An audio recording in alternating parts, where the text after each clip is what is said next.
Hello everyone, and welcome to After Alexander.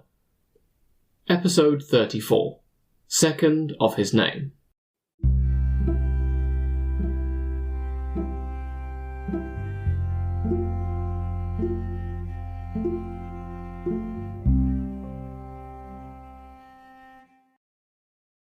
Last time in the narrative, Antiochus II acceded to sole power when his father died in 261 BCE. However, we haven't really encountered our new king in any great detail before. In point of fact, the only time he's warranted a mention is in relation to his mother or his elder brother. So, today let's rectify that and discuss what we know about Antiochus II. Now, unlike with many of his siblings, we actually have a birth year for him.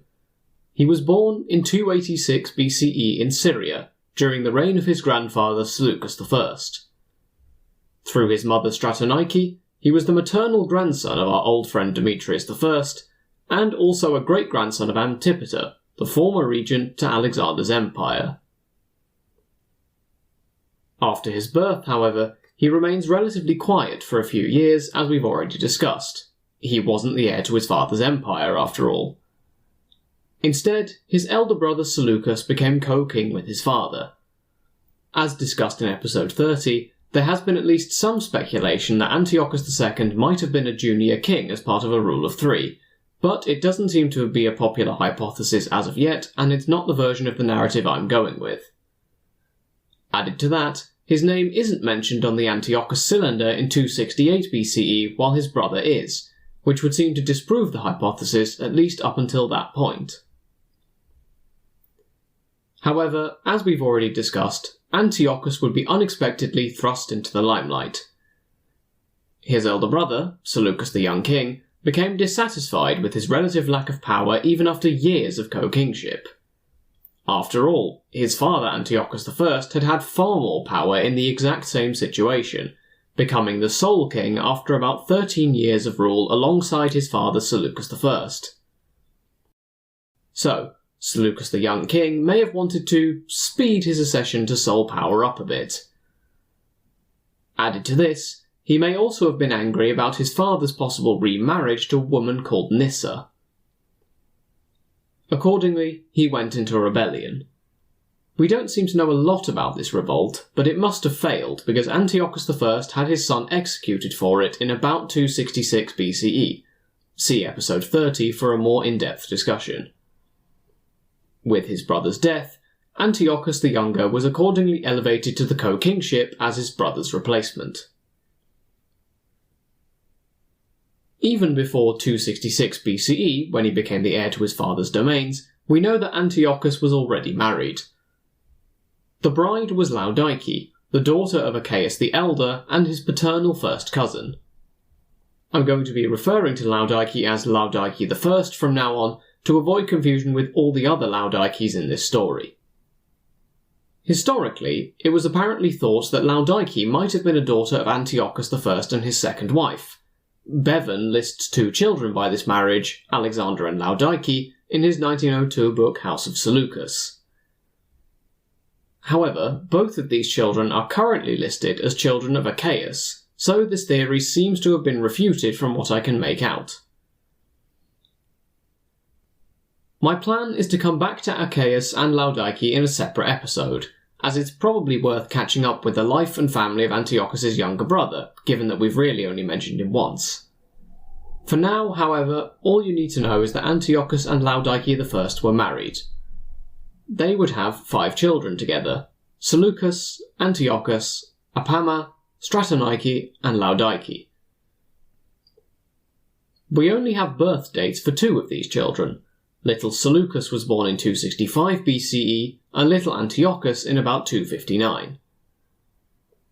However, we do know that little Laodike was the youngest, and that little Stratonike must have been born before 257 BCE, as this is when a marriage was arranged for her. Given that Greek custom says that the eldest male child is named after their grandfather, perhaps this same logic would make little Stratonike the oldest daughter. However, this is speculation on my part. In 261 BCE, Antiochus II became sole king when his father died. Apparently, he was in Babylon at the time. His transition to power seems to have been smoother than that of his father, given that Bevan notes that, quote, "In Asia Minor the reign of the second Antiochus seems, from what we can see, to have been till the peace with Egypt merely a continuation of the reign of Antiochus I." End quote. In addition, his rule in Syria seems to have been accepted relatively easily. That said, he did change his father's hostile relationship with Pergamon, allowing Eumenes the reign over his extended territory as a subordinate of the Seleucids. This was probably a nice change of pace for Eumenes from an imminent threat of reprisal. One thing to note about Antiochus II is that our lack of information about the personality of Antiochus I is thrown out of the window with Antiochus II. Rawlinson's Manual of Ancient History lambasts him as a weak ruler and uses the term effeminate to describe him, while Bevan lampoons him as a, quote, hopeless drunkard, end quote. However, Bevan does note that the information that has survived about him may be biased. Quote, "We should do well to accept the stories of the scandal-mongers with some reserve, or at any rate to remember that there was probably a great deal more that could be said about Antiochus II. What sort of idea should we have of Philip of Macedon or Julius Caesar if all we knew about them were the stories on which gossip loved to dwell?" End quote. Now, obviously, these past authors are no doubt biased by historical perceptions of femininity and personality. For example, Bevan spends a while focusing on Antiochus II's jaw and face shape and somehow connecting that to his personality. However, if we try to strip back the problematic filters of the late 19th and early 20th century, the picture that remains is still someone who perhaps enjoyed the luxuries in life more than his father or grandfather did. Or at least, we know more about it than we did for our previous two rulers. As we'll see near the end of our story, this stereotypical image of weakness, impulse and hedonism might well be deserved. But that's for another episode. To round off our discussion today, let's zoom out once again and refresh ourselves on what the geopolitical situation is throughout the Hellenistic world. The able rule of Ptolemy I and Ptolemy II means that Egypt has been flourishing, maintaining control of the contested territories along the Levantine coast and in the south of Anatolia. However, their westernmost territory of Cyrenaica, under Ptolemy II's half-brother Magas, has seceded and won't be incorporated back into Egypt for about another decade at this point. To the north, Antigonus II has now brought together Thrace, Macedon and Greece under his own hegemony, and Alexander II has succeeded his father Pyrrhus in Epirus. I will get to Pyrrhus eventually, I promise. Over the Hellespont, meanwhile, Anatolia has begun to fracture since 281 BCE, with Pergamon somewhat decoupling itself from Seleucid influence and expanding, as we've seen previously. Southern Anatolia is under the control of the Ptolemaic dynasty, and the north is divided between several states such as Cappadocia, Bithynia, Pontus and Galatia. Heading south beyond the Taurus Mountains, the region is split between the Seleucids in the north and the Ptolemies in the south. And as we discussed in episode 20, the Nabateans are present in the very south and are beginning to coalesce into a kingdom along the Red Sea. Beyond that, there's not much to discuss for our purposes.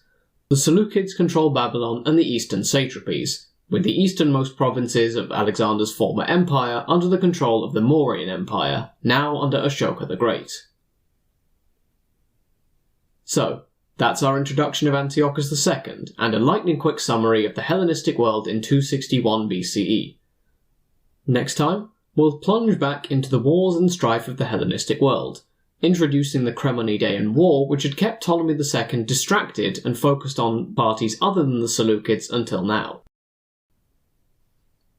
Until then, thank you all for listening. Feel free to get in touch at the show's email address for any questions or comments. Until next time, have a great week, everyone.